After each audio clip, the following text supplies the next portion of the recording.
Hello and welcome to our Vision Talk today. I'm excited to share with you a little bit about how I've experienced being the answer to someone else's prayer and how I've had my own personal prayers answered. My name is Renee Loheed, and I am a vision coach with Live Your Vision, and Julie Landy is our illustrious founder. Thanks so much, Julie, for just giving me the opportunity to share a little bit. It's a little bit of a daunting task to put my notes together to be able to express to you a bit about my journey in some kind of concise fashion that makes sense. So please bear with me while I refer to some of my notes and I just share from my heart a bit. So today I am living in Coeur d'Alene, Idaho. That's relatively new for me. That's been part of my vision. And I am living a very vibrant, exciting, healthy, faith-filled life. Super grateful for that. It has been quite a journey to get to this place. And I am going to share with you a bit about how my visions and dreams have materialized. Definitely, this was not always the case. And just a couple of years ago, definitely was not the case. I actually was sorting through some boxes here as I was putting things away and trying to get organized. And I found this pretty large sign that I had on my wall for several years. And this was my mantra. This will give you a little insight as to where I was at. The sign said, just breathe. That's it. That was my mantra, just breathe. I was alive and definitely surviving, but by no means thriving in my life. And absolutely lacking any kind of passion, vision, totally absent. I found that I actually remember kind of scoffing and making fun of somebody that said, well, do you have any dreams for your life? And I was like, what do you mean? I'm in my 50s. I kind of been there, done that type of attitude, and really just thought dreams were for the youth. And so, what I would describe my life as at that, it's just a few years ago, really, was kind of like treading water. And what I mean by that is I was really just expending enough effort to maintain, to stay in a safe and stationary place. No real progress forward. And I definitely wasn't in a horrible place. I just didn't really have any goals other than business goals, but I didn't have any personal goals. I would say I was very high functioning. And that's what Julie always says. I was a high functioning person in kind of a dark place. And for work, I had grown into what I'll call is a bit of a business fixer. So I'm a corporate developer. I'll go into underperforming businesses and help them achieve success. So I did that pretty well in business, not so well in my personal life, to be perfectly blunt. And so several years ago, I was in a place where I was feeling very stuck. I was living in Oregon, living in a mother-in-law studio. I had moved out of a family home, and I found myself in what I'll call the daily grind of just daily responsibilities, going to work, doing what I needed to do, serving others, really continually pouring myself out in my church, in my family units, the people that were close to me. And yet I found myself in some very toxic, abusive relationships, and I was just tolerating a lot of negative circumstances in my life. There was a lot of trauma and chaos. I was in a 27-year marriage to a spouse that has severe mental health issues. Those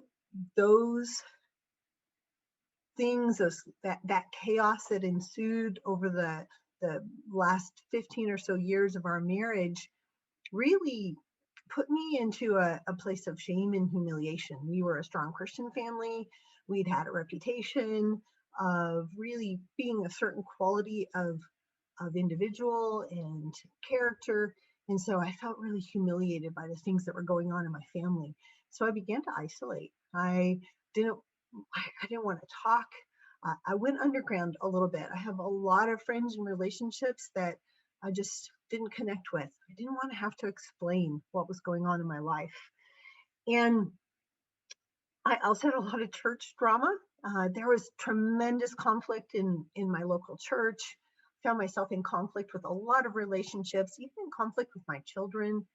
Two amazing daughters, but we weren't really seeing eye to eye on some things. I just found there was just a lot of mistrust, a lot of broken trust. The vows of my marriage had been broken. There was just so much angst in my heart that I really was just trying to function, just trying to survive. And I really felt very alone. I'm an only child, so I never had any desire to live alone. I never had any desire to, even when I was in college, like I loved being around people. I loved having people around me. I loved being a mom. I loved the thriving excitement and activity that came with being an active, purposeful family. I found myself here at this time a few years ago as an empty nest. My children had gone off to pursue their dreams and their goals, and I was living alone. I don't ever remember feeling this level of loneliness in my life, and and I share that because that was something I hadn't really experienced much up to that point, and there was way too much time for reflection, and I found myself also just eating for comfort. I'd put on quite a few pounds. I was very chubby. That's a nice word to describe myself. And I was just tolerating a lot of negative circumstances, to be honest, in my life. I was working for an abusive, very ungrateful business owner that the job was killing me. And yet I was tolerating it. I was felt like, okay, this is just what I need to do to provide and to have a sense of security. I really just didn't see a way out. Did I mention that I felt stuck? I just felt like I was in this place. The best I could do was just protect my heart from getting bitter and resentful. That was really the best that I felt like I could do. And I was in desperate need of some resolution and reconciliation, some repair, some renewal. Had no idea how to get there. And I I came across a spiritual song. Now, mind you, I never listened to spiritual music. I never listened to religious music, but I had the station that was getting piped into my place, and I this song came on, and I still distinctly remember sitting on my couch, on this couch right over here, and I began weeping because I felt like the song described me and where I was at. And I hadn't had anything really reach me because I just was going through the daily grind, doing my daily responsibilities, not really taking a look at what was going on in my life. I'm going to read just a few of the lyrics to you from this song because I think it'll give you some insight as to where I was at. The song is called Tell Your Heart to Beat Again. And it starts out, you're shattered like you've never been before. The life you knew in 1,000 pieces on the floor. And words fall short in times like these when this world drives you to your knees.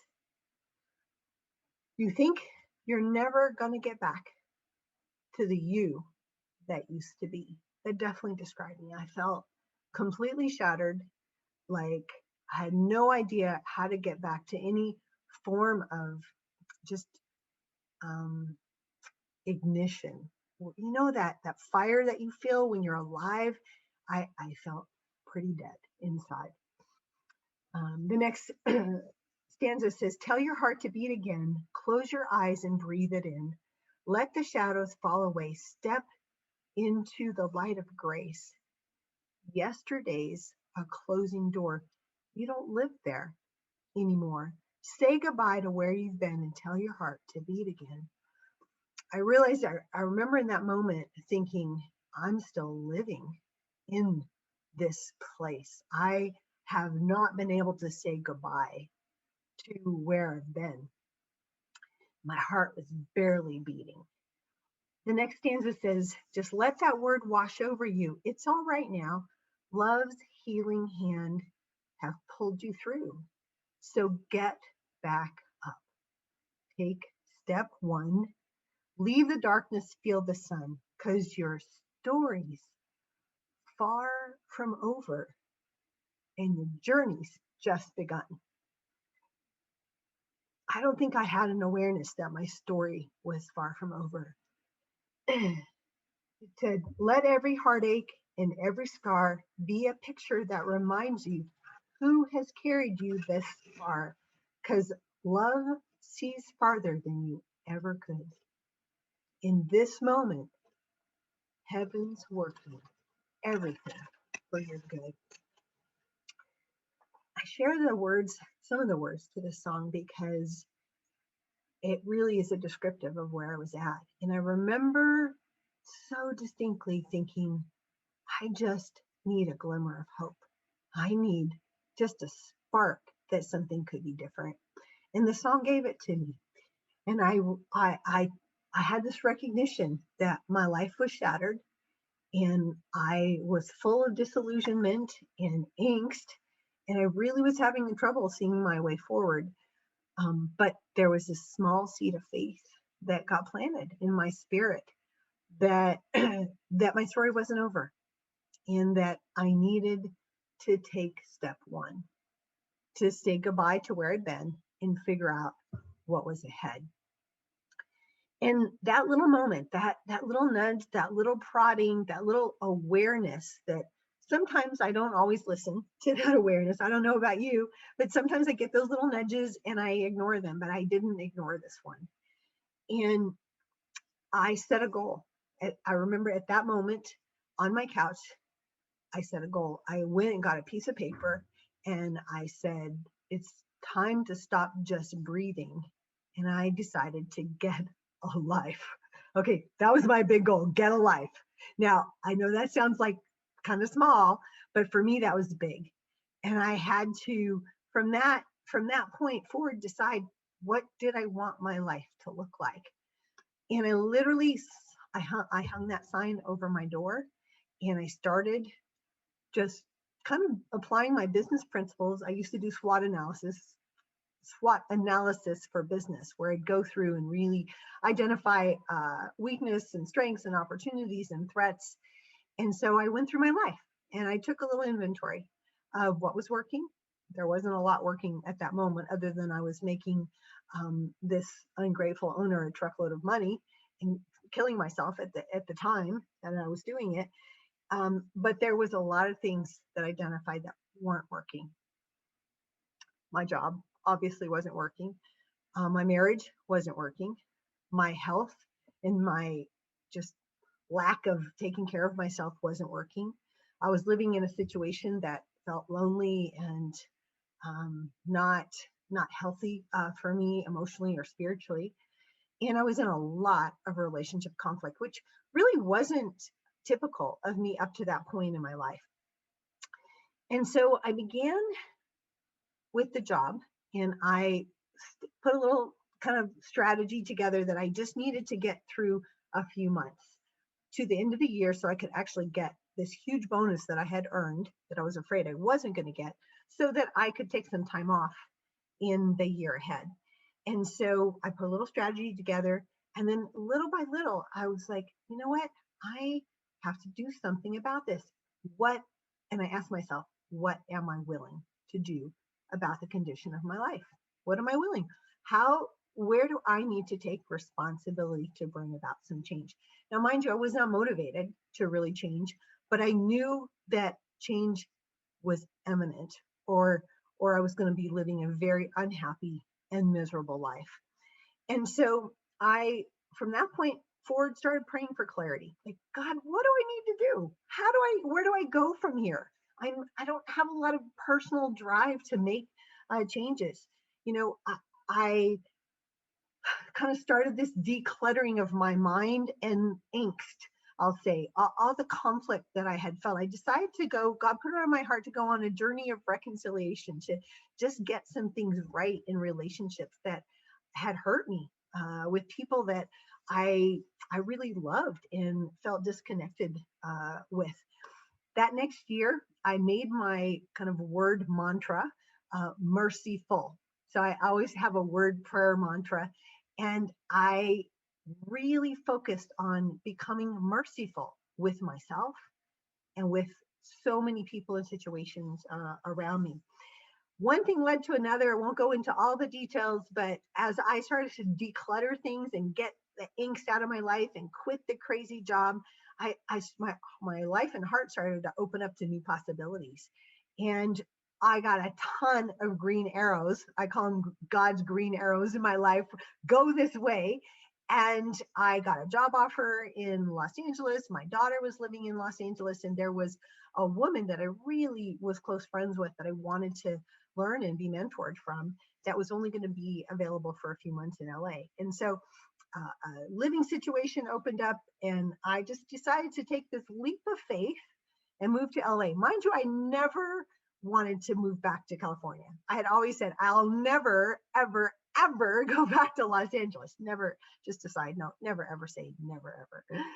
Um, so I moved to LA, and some really cool things started happening. I just took these, I decided to take one step forward at a time. So that was a big move, and some renewal, some healing happened in my heart relationally.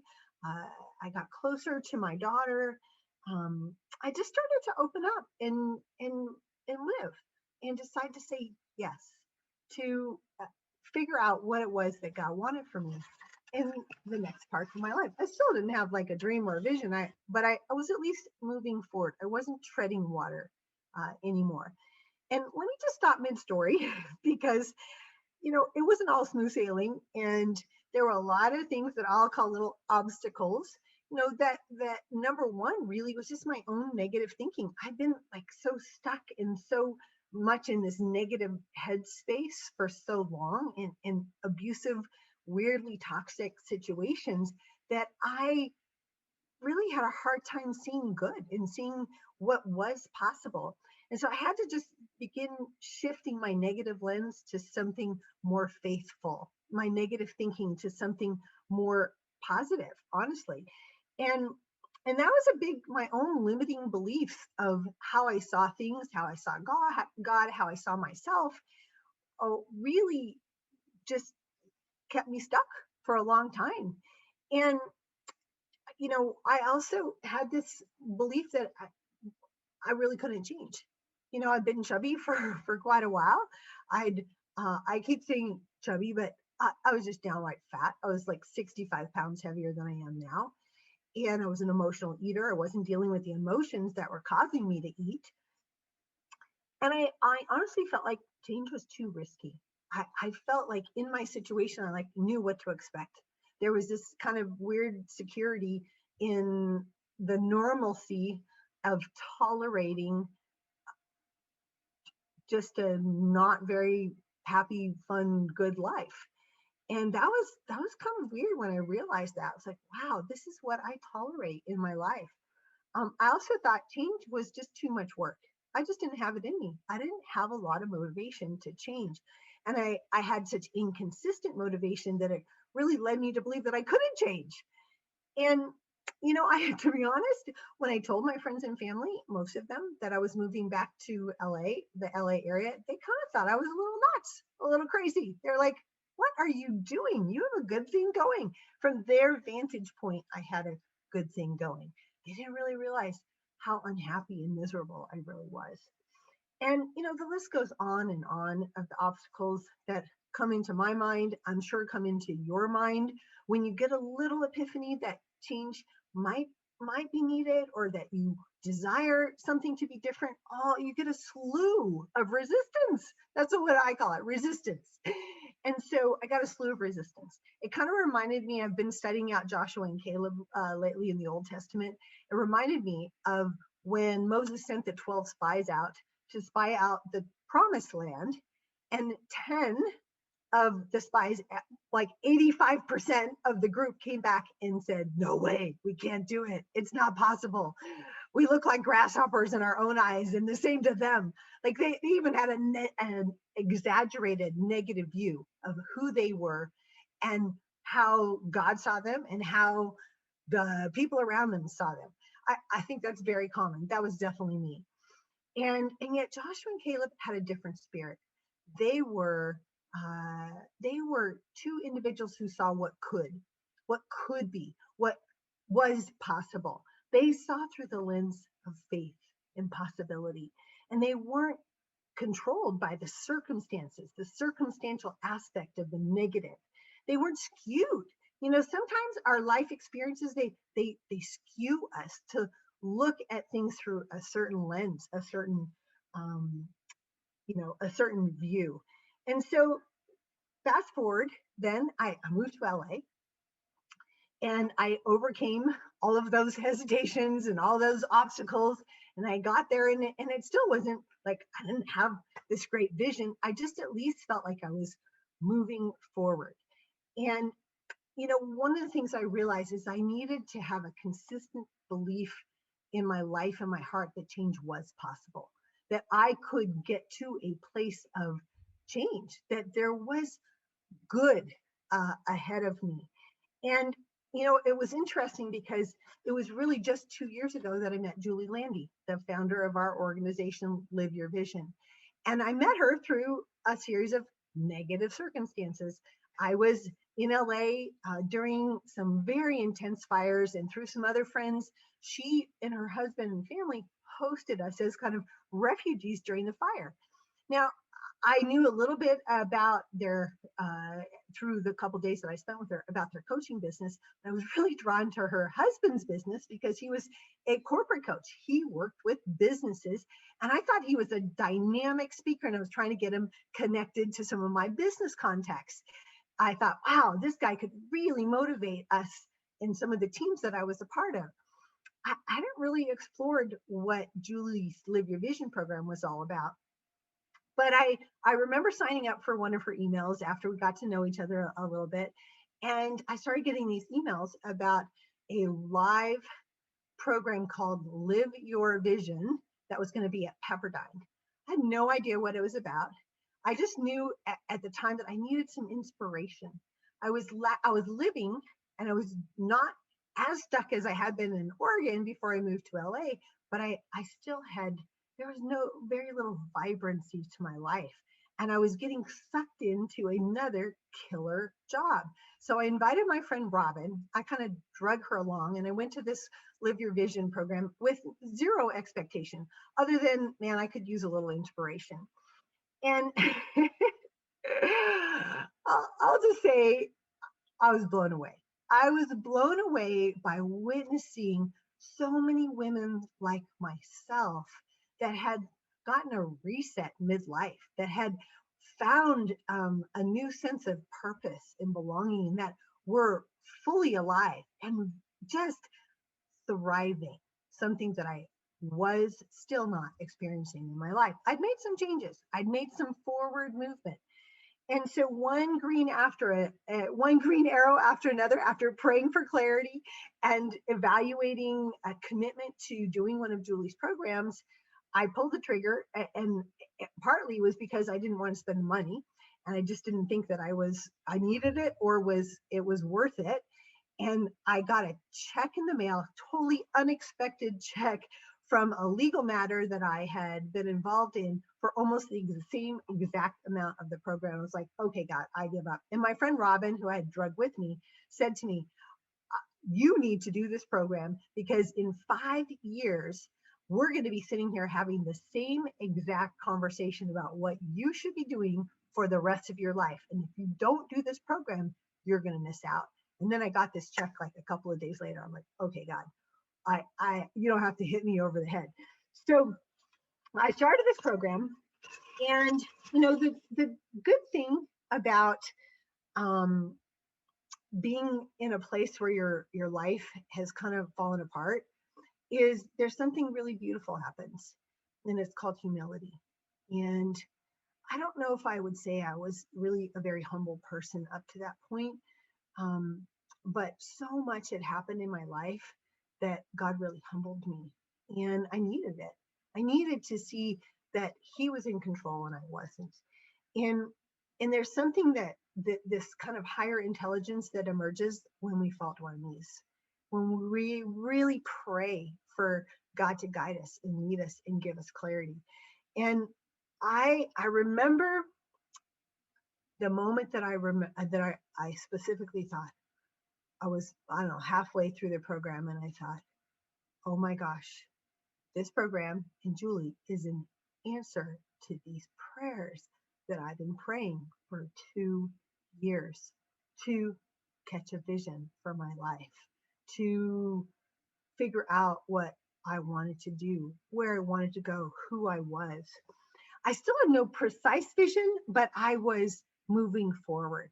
I was really locking into the strength-based living aspects of the program. Now, I had used strength-based living in my prior life in corporate America. I used it in like 4 different organizations. The interesting thing was I had never tapped into it for me personally to apply to areas that I wanted to grow and change in my life. And so I hadn't really up leveled my life with my own strengths. I wasn't that in touch. And so the program started to get me in touch with who I was, who God made me to be, what my special and unique gifts were. And then I read a life-changing book called The Compound Effect. It's one of the books in our program. This book absolutely helped me transform my day-to-day life. What I didn't put together was that really excellence is not a matter of, like one thing. It's a matter of our daily habits. And so the daily habits in my life had really broken down, and the compound effect helped me to understand that I could create small daily sustainable habits that would create a churn in life. You know, that churn, like where your engine is like really getting going. And so I just started small. I started deciding not to hit the snooze button. And then I started making my bed every day. And then I started having a deeper, more meaningful time with the Lord in the morning. Then I started adding 15 minutes of just personal investment reading time to my day. And guess what? In the next few months, I started taking my vitamins religiously. I started drinking my water. I started exercising and then eating better. I mean, it was like this whole domino effect when you start to make one small habit. And I always laughed that it literally started with not hitting the snooze button. And it was so interesting because as I leaned more into my strengths, I began to understand who I was and who God made me to be, and I began to get my identity in God instead of everything I had done up to that point. Everything I had striven to be a great mom, to be a good wife, to really excel in business, to all these accomplishments. I am the proverbial overachiever in my life. I've always pushed forward um, to kind of combat that feeling of not feeling like I'm enough. And God helped me to understand that I was enough, that He had made me special and unique for special reasons. And I started to put my strengths to work for me instead of just working for everybody else.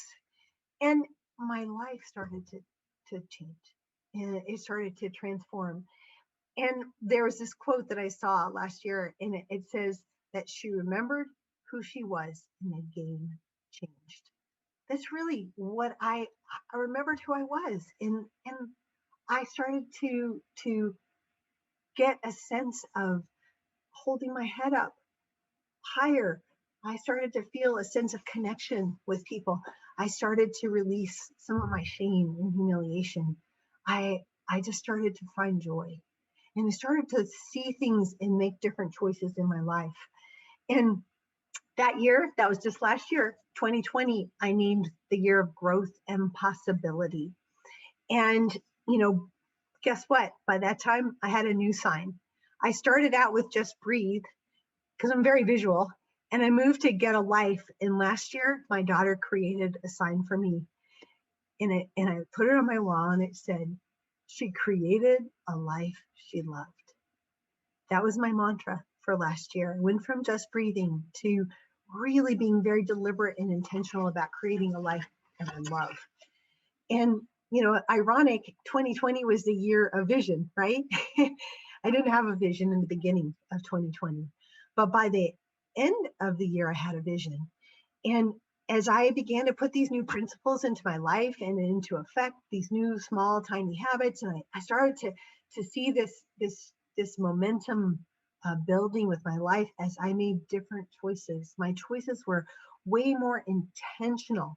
I was no longer living in this place of unconscious choice, where you just kind of succumb to whatever the circumstances, you eat whatever you feel like. Um, I felt like kind of a victim of my circumstances in a lot of ways. And yet that's one of my convictions, is that I'm not a victim and I need to take charge of my life. So I started just to live with greater intention.